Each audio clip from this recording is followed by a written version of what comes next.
gunakan untuk pilihan raya Pematang bukan daftar pemilih yang telah digezet.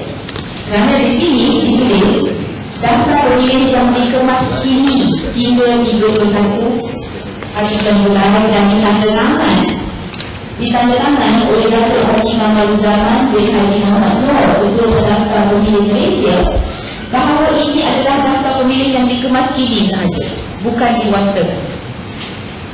I show you the daftar pemilih yang digunakan untuk pilihan raya umum.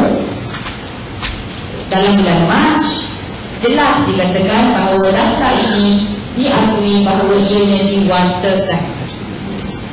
This was the gazetted list, and the one that kita nak guna ni is not the gazetted list, dikemas kini, updated list. SPR tidak ada hak, tidak ada kuasa untuk menggunakan satu daftar yang dikemas kini. SPR hanya boleh sepatutnya menggunakan gazetted list. Oleh kerana itu, kita menegaskan di sini bahawa daftar yang digunakan oleh SPR ini tidak sah.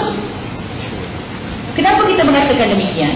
Kerana mereka telah hilang nama seperti disebut oleh Wali Syafidin tadi sebanyak 949 nama daripada the gazetted list 19 Jun.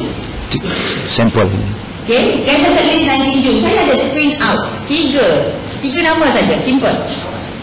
Mereka wujud dan mereka mengundi, mereka boleh mengundi dalam pilihan raya umum. This is the yang diwartakan. Kemudian kita buat semakan online yang diwartakan 19 Jun. You can even go online now. This is the print out as at now 19 Jun. Nama mereka masih wujud. Tetapi kenapa dalam daftar pemilih SPR gunakan nama mereka sudah